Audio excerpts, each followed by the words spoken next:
pessoal, aqui é o Odonto de Trabalho e esse é o meu, o seu, o nosso podcast. Vamos embora!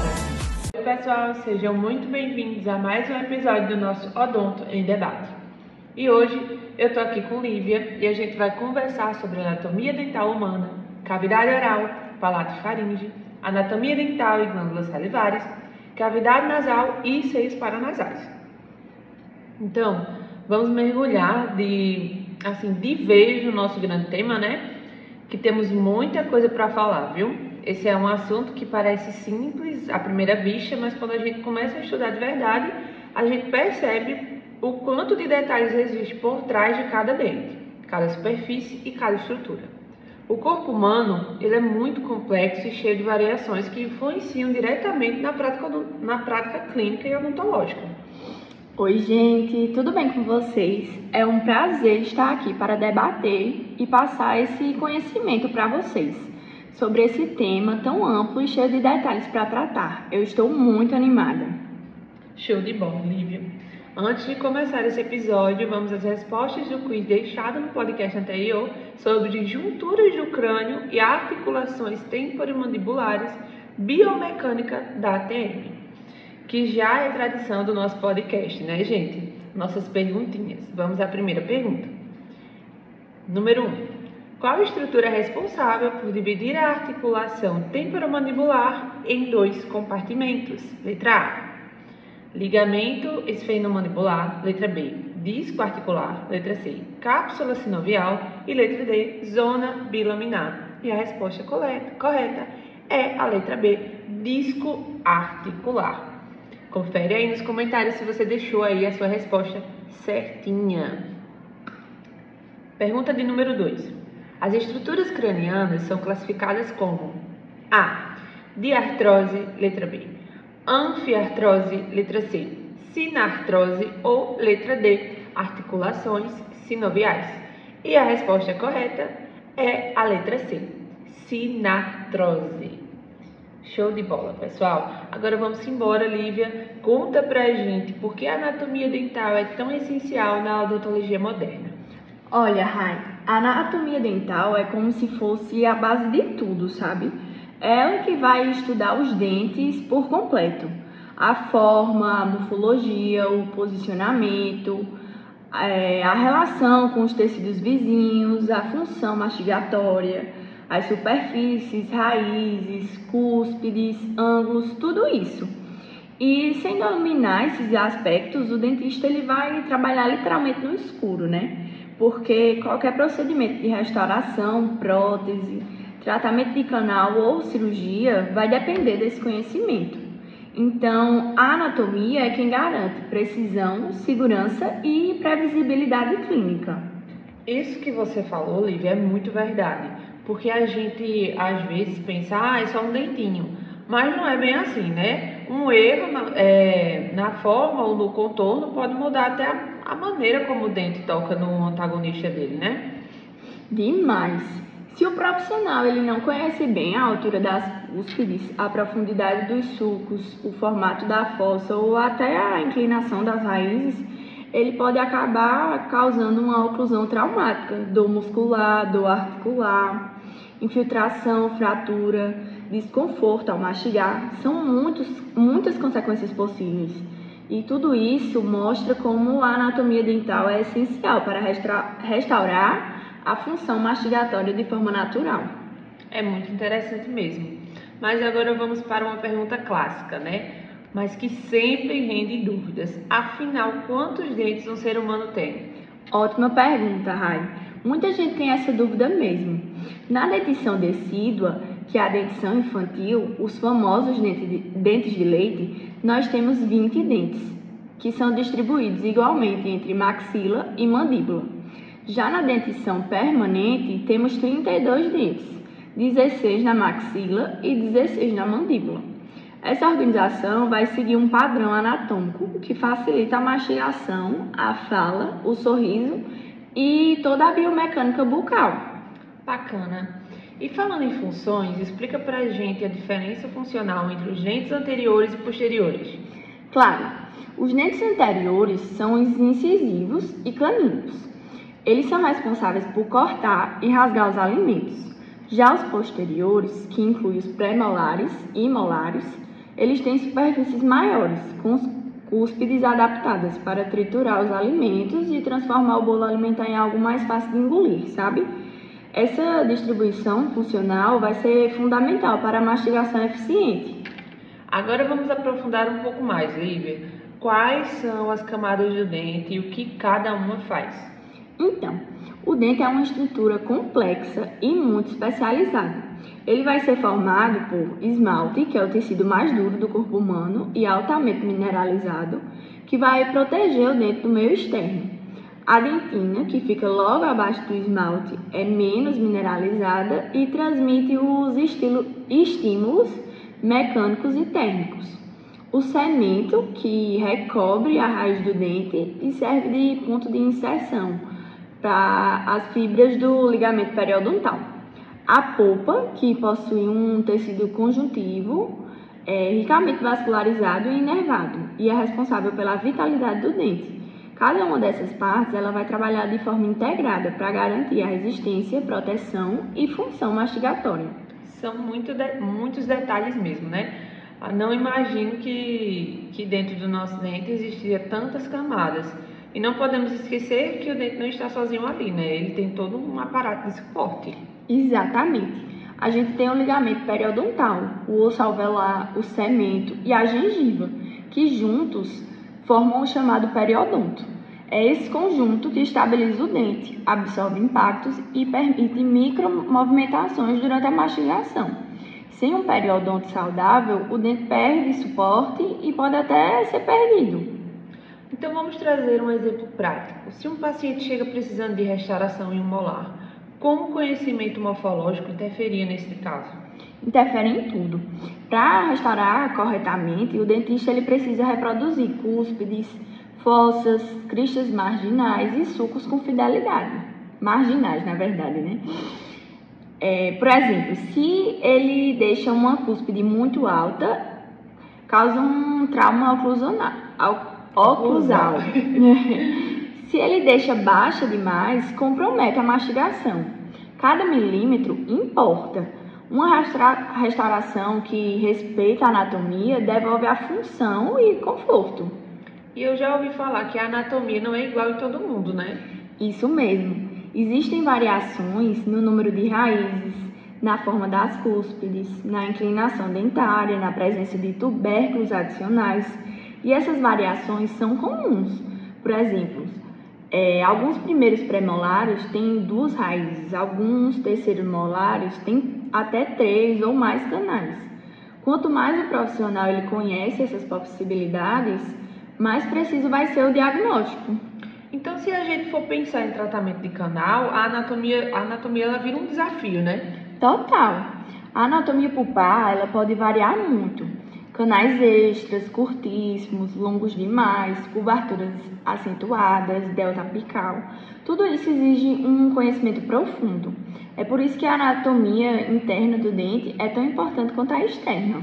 Que interessante ver como a anatomia dental ela se conecta com todas as áreas da odontologia. Depois de mergulhar na anatomia dental humana, agora a gente amplia a nossa conversa, porque os dentes, por mais incríveis que sejam, fazem parte de um sistema muito mais complexo. A cavidade oral, o palato, a faringe. E entender essas estruturas é essencial para compreender como fala, mastigação, respiração e deglutição acontecem de forma coordenada. É verdade, vamos embora. Lívia, quando falamos em cavidade oral, do que exatamente estamos falando?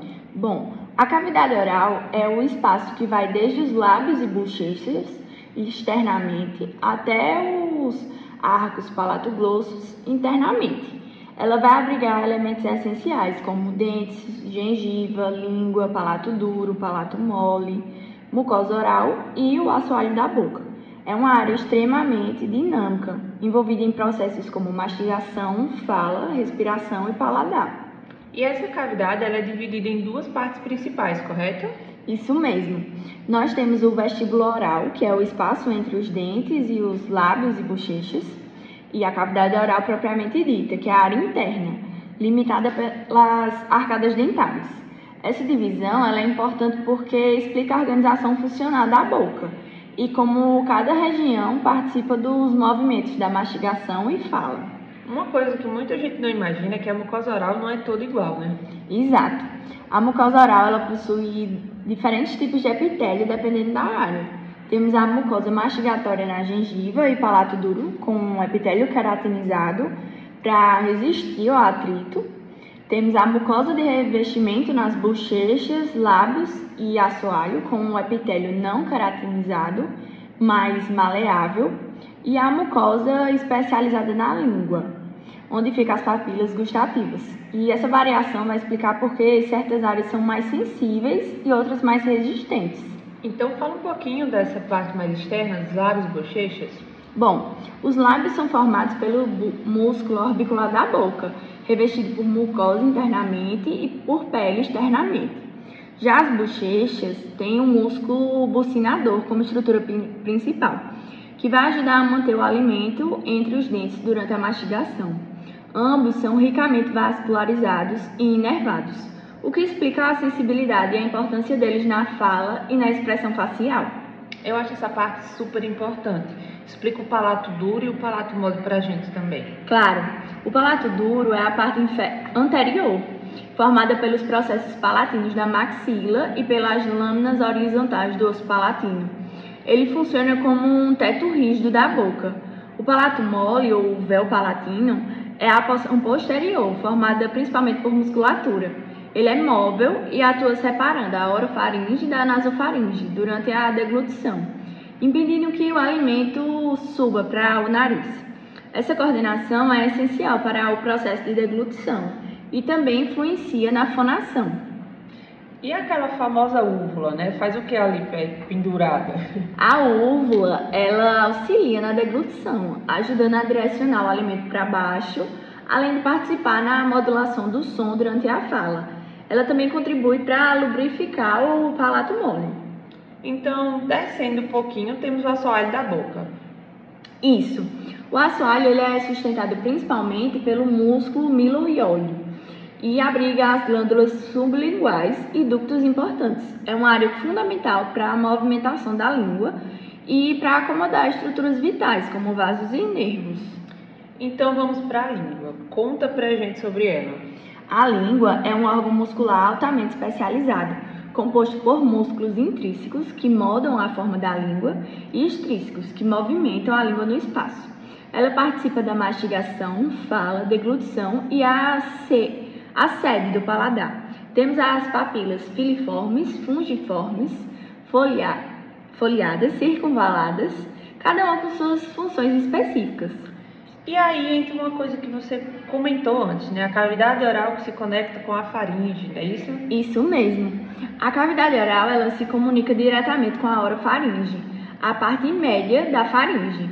Essa conexão permite a passagem do alimento para o esôfago e, secundariamente, a passagem do ar quando necessário. A boca e a faringe fazem parte tanto do sistema digestório quanto respiratório. A faringe sempre me pareceu uma estrutura meio complexa. Explica pra gente também de forma simples. Bom, a faringe é um tubo muscular dividido em 3 partes.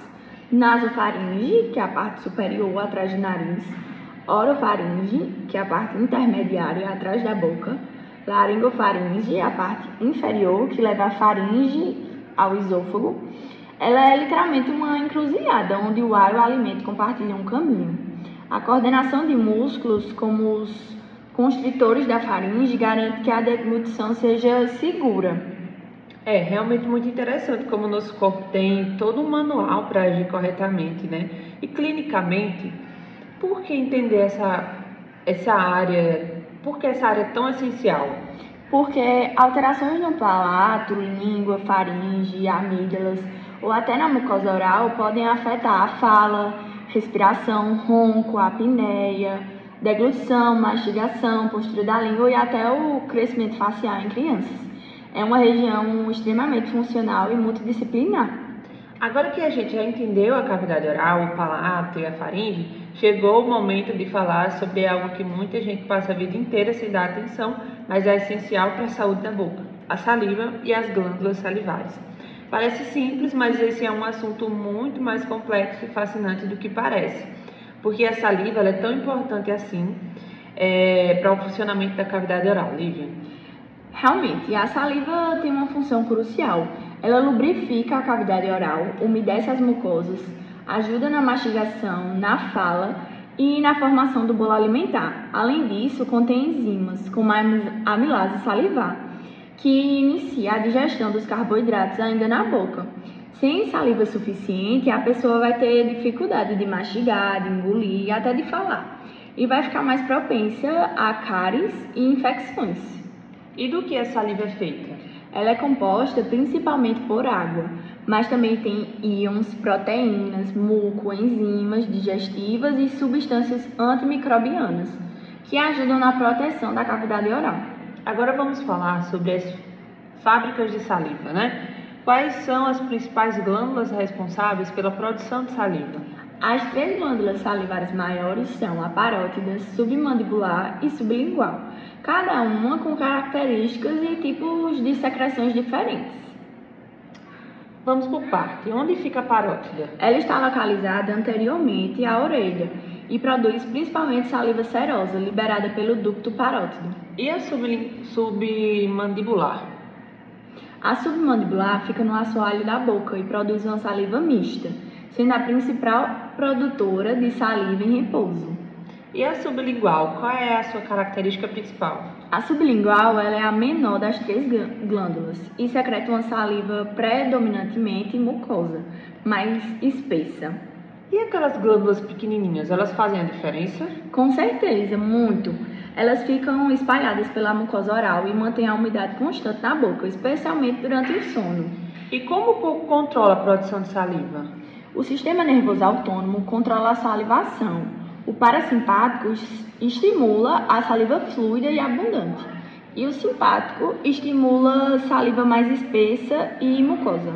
E na odontologia, por que conhecer tudo isso é tão importante no geral? Bom, porque a saliva ela influencia na adaptação de próteses, cicatrização, pH bucal, movimentação ortodôntica e risco de cáries e desgaste dental.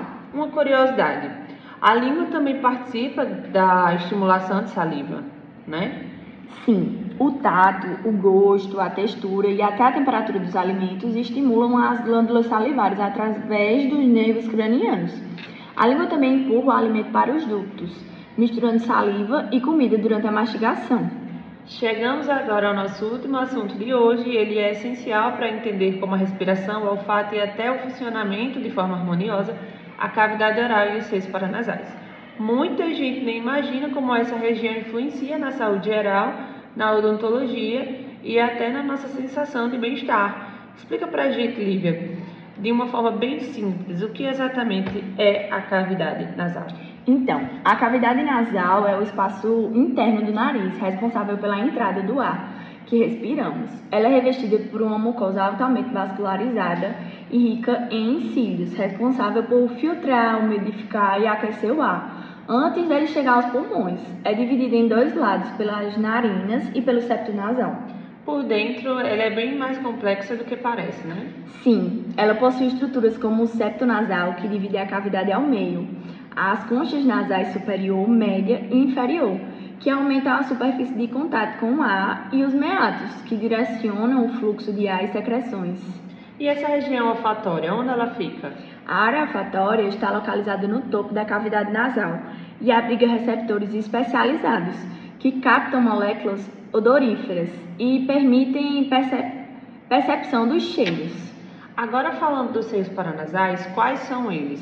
Os seios paranasais, eles incluem o seio frontal, maxilar, esfenoidal e as células etmoidais, todos revestidos pela mesma mucosa da cavidade nasal. E qual é a função desses seios? Bom, eles reduzem o peso do crânio, ajudam na ressonância da voz, produzem muco e contribuem para aquecer e umidificar o ar respirado. E por que o seio maxilar é tão importante para a odontologia? Porque ele fica muito próximo das raízes dos dentes posteriores e superiores, o que permite que as sinusites causem dor semelhante à dor de dente. E infecções dentárias também podem alcançar esse seio. A cavidade nasal se conecta com a faringe, certo? Sim, ela se comunica com a nasofaringe, enquanto a cavidade oral se conecta com a orofaringe, integrando respiração, fonação e deglutição em um mesmo sistema. E o que acontece quando essa região inflama, como a sinusite? A inflamação aumenta a pressão interna dos seios, causando congestão, dor facial e muitas vezes dor referida nos dentes superiores, especialmente nos molares. E por que a voz muda quando ficamos resfriados? Porque os seios e a cavidade nasal funcionam como câmeras de ressonância para a fala. Quando estão obstruídos, a ressonância diminui e a voz fica Anasalada. Isso mesmo. Acontece. Lívia, para conversar esse bloco extra, como a cavidade oral e a cavidade nasal podem se relacionar clinicamente? Eles se relacionam principalmente pela proximidade entre o seio maxilar e os dentes superiores, o que faz com que sinusites causem dores semelhantes à dor dental. Infecções odontogênicas possam alcançar o seio. E aquele caso clássico do paciente que sente dor no dente quando abaixa a cabeça, o que geralmente significa? Isso costuma indicar sinusite, porque a pressão dentro do seio aumenta com a mudança de posição de cabeça, irradiando dor para os molares superiores. A respiração também influencia no desenvolvimento facial, não é? Sim, a respiração nasal adequada favorece o crescimento equilibrado da face, o posicionamento correto da língua e a estabilidade das arcadas dentárias, enquanto a respiração bucal pode causar palato ogival e alterações oclusais. E na estética dental, como o conhecimento anatômico influencia? Ele é essencial para reproduzir corretamente cúspides, cristas marginais e brilho superficial, garantindo restaurações e próteses com aparência natural e função adequada. Do ponto de vista odontológico, o conhecimento anatômico ele muda o atendimento, né? Sim, ele orienta o posicionamento de implantes, evita perfurações em seio maxilar, orienta procedimentos endodônticos, periodontais e cirúrgicos, além de melhorar o diagnóstico diferencial entre dor orofacial e sinusite. E para encerrar, dá para dizer que tudo na região da cabeça e pescoço funciona de uma forma integrada? Com certeza. Dentes, língua, palato, faringe, glândulas salivares, seios paranasais e cavidade nasal trabalham em harmonia e alteração em um deles afetam todo o sistema estomatognático. Agora, Lívia vai deixar 2 perguntas do quiz para vocês, que vocês veem a resposta no episódio do próximo podcast. Bom, pergunta número 1. Qual estrutura é responsável por aumentar a superfície interna da cavidade nasal, permitindo melhor aquecimento, filtração e umidificação do ar? Letra A, septo nasal. B, meatos nasais. C, conchas nasais. D, osteofaríngeo da tuba auditiva. Pergunta número 2. Qual glândula salivar é responsável pela produção predominante da saliva serosa e se localiza anteriormente à orelha? A, glândula sublingual. B, glândula submandibular. C, glândula parótida. D, glândulas salivares menores. Bom, pessoal, foi isso. Muito obrigada e até o próximo Odonto em Debate. Tchau, tchau, pessoal!